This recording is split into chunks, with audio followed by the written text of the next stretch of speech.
Hello everyone, my name is Devendra and in this video we are going to learn about lists in Python. So what are lists? List is an ordered mutable collection of items. When I say mutable, what it means? It means that list elements can be changed, updated, added or removed once the list is created. And what is ordered then? Order means that it maintains the order in which the elements are inserted into a list. So the first element will reside at the very first position, then second, then third, and so on. So how do we create a list? So we can create a list by using square brackets or using list function as shown in the example.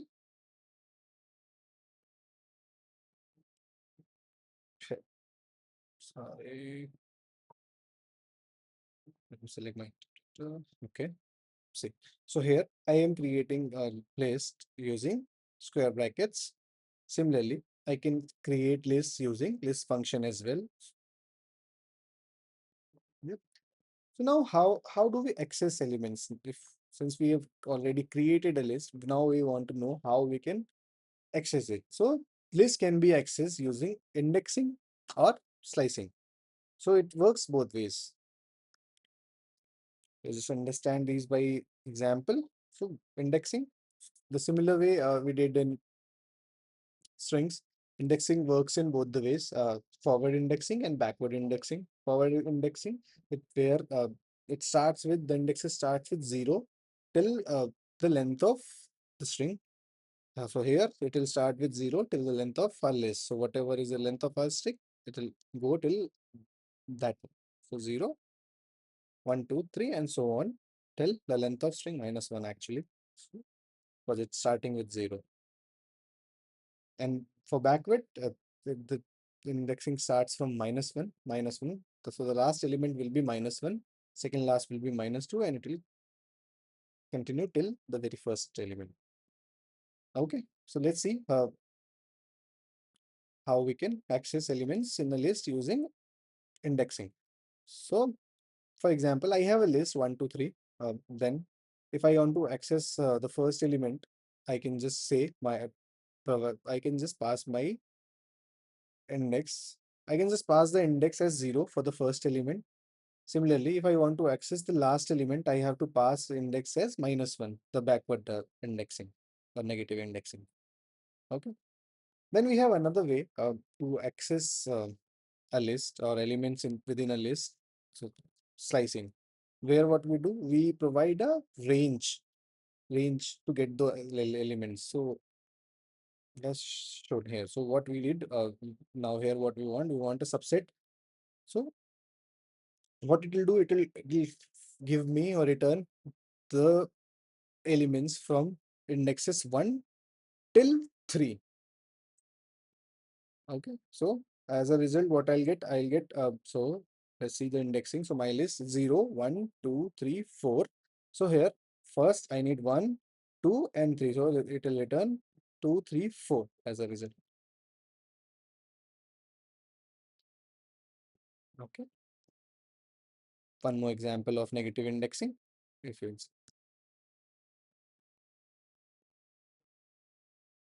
Now there are few operations which we perform on lists. So we'll see how to add something to a list, remove something from a list. So let's see how we can add an element to a list. To add an element to a list, there are three options. We can use append method, or we can use insert method, or we can use extend method. So let's see how all these three methods are different from each other and how they work. So append, what it does, it adds a single element to the end of the list. So whatever list we have, existing list we have, and once when we append anything to that particular list, it will go and it will add that to the last of that string. So here, if you will see, I had a string which has apple, banana, and cherry. Now I wanted to add one more element, orange, to it. Okay, so what append did? Append added it to the at the last. Now, if I have to insert something, so what insert will do? Insert actually insert something. It adds something to a particular position. So here we define a position, like at this place we want to insert that particular element, and insert will help us to insert that at that position of the list. So here in example, if you'll see, I want to insert grape at first position. So first position means that 0 and first. So after apple, I want to insert. So let me just run. So here, if you'll see, I got it inserted after apple. I have my grape. Then the other function is extend function. What extend does it? Now it's used to add multiple elements to a list, existing list. Okay. And similar to append, it also adds at the end.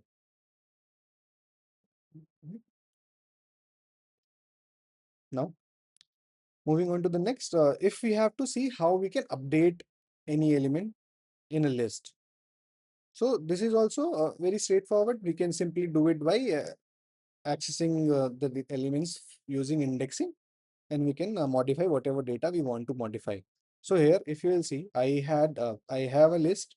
I wanted to add a list or I want to append, or I want to update that list element. So here I want to update element at the first position as grape. So right now what I have banana there as my first index of second position. I want to update banana to grape. So I can simply assign that value to it, and it will update it. Now, if you have to see how we can remove elements from a list.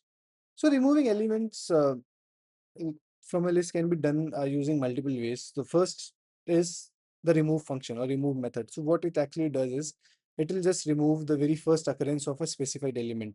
So let's say I have a list where I have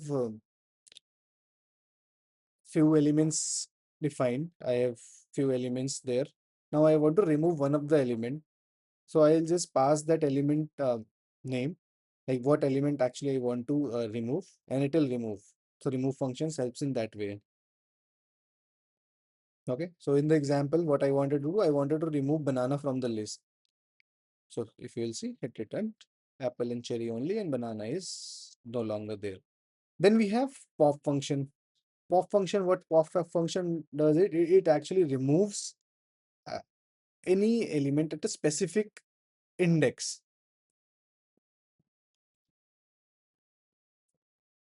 Okay. So what it will do, it will just go and it will remove the index which we are providing. So if I want to remove something from any specific index, I can just pass it with the pop, and it'll just remove it.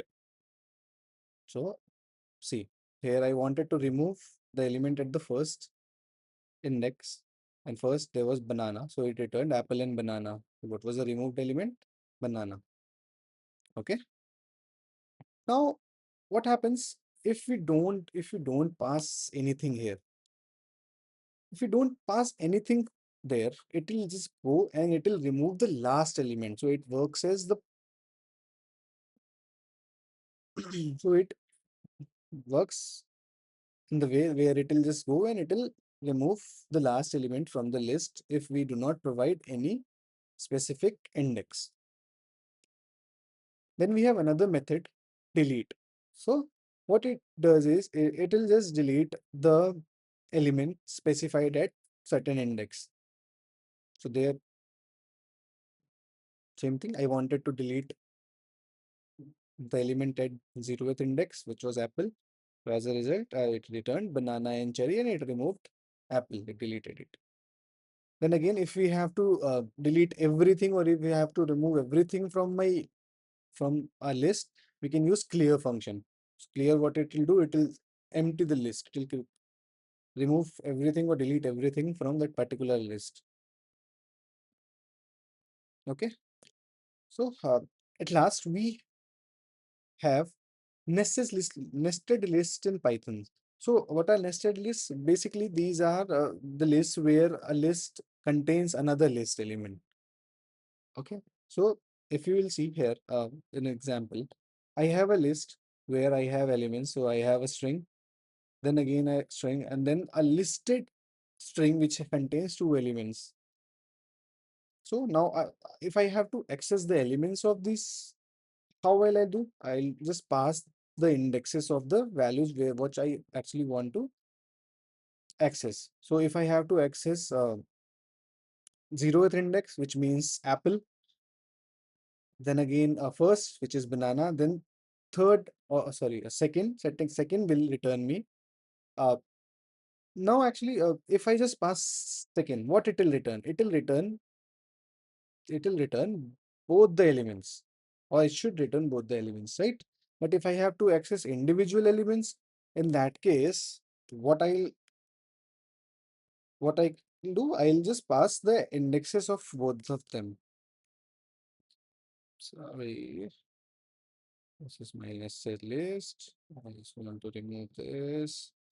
I just want to see what will happen if I just provide two. Okay, so it returned cherry and banana, both the elements. But if I have to access either cherry or banana, I have to pass that index again, and it will behave in the same way as list do. The indexing will start from 0th, then 1, and so on. So yeah, I think that's all that we wanted to cover in this video. See you all in the next video. Thanks. Thanks for watching. Bye bye.